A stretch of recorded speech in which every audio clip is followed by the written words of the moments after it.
Hello, I'm Ann Burney. And I'm Joyce Thayer. And we are right into history.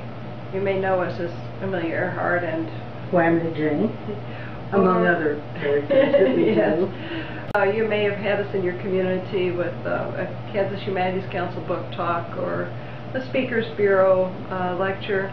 But during the summer, we become historical performance Pied Pipers, and we have a great time, and we're inviting you to join us next summer on, well, this great opportunity. Yes.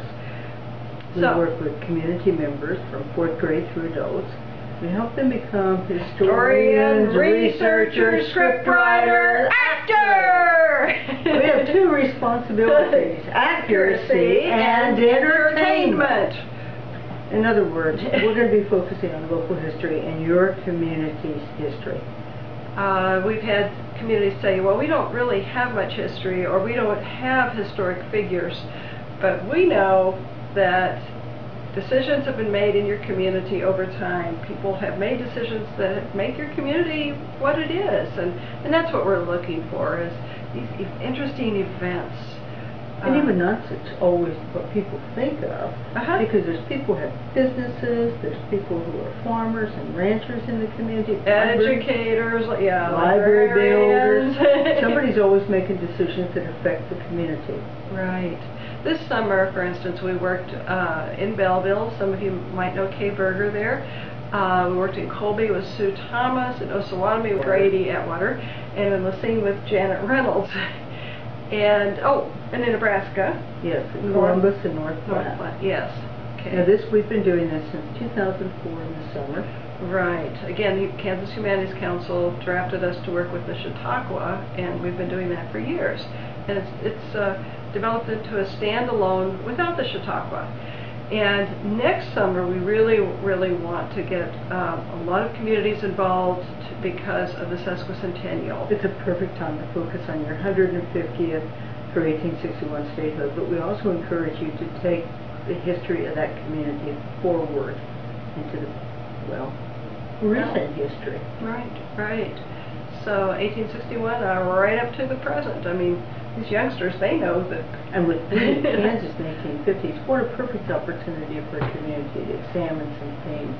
But some of you we know were settled after the time zone. I was going to say, we're in central Kansas now. But this really works well because people are making decisions to leave some area and to settle in western Kansas. Right.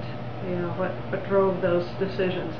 So we want any partnerships that you want to build. We're going to have, usually we have mostly younger people involved, 4th through 8th grade, but you could decide whether you want us to take it through adults. You might want to involve your local historical society. You might want to give new energy to your local museum. We have lots of ideas of how to do that using first-person narratives. So, but let me assure you that we bring, like the historian's toolkits, we'll bring costumes, we will bring a computer and color printer so that we can print the programs to give to the audiences. We're going to have we're going to create a speakers bureau. We're going to give you an ongoing resource. It's a process. What we're doing is not just a one-time event. It's an ongoing resource, so that when we leave, you will have a model that you can use. You'll have trained people who can continue to give performances. And all those library programs and other community programs, there's this speaker bureau that we're leaving behind for you. And we found out that they do continue researching after we ride out of town. Right, and they're enthusiastic. I mean, youngsters that you wouldn't think would necessarily be enthusiastic about history, but the opportunity to talk about it, to get up in front of an audience and become another person. So let me assure you, if you've got people acting up in your library, they're the ones you want to send to us, as well as those that you know are already the history buffs and bugs. Right. Kansas Humanities Council grants require no cash match from you. We will be talking about lodging. That will be a community match, but otherwise we're not talking about something that where you're going to have a and your library meeting room would count as part of that in-kind match. Right. Access to your computers would count as part of that in-kind match. And you don't even have to write the grant because Chris Ripple is going to take care of that with our help. If we've got you thinking about ideas, and you're not sure if that would fit this particular grant, give us a call. Give us a call, yes, 620-528-3580 or 344-0314. And we'll be glad to listen to your ideas and encourage you. And three communities are going to be selected for next summer. We're looking at July after the summer reading programs are completed.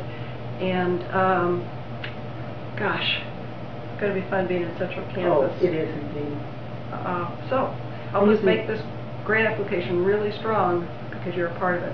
You can call any of the people we suggested about to get ideas. You can call Chris Ripple or email Chris Ripple, or you can always, of course, call us, bounce ideas off of us. Let's help you make this a wonderful experience for your community. Absolutely. Thank you.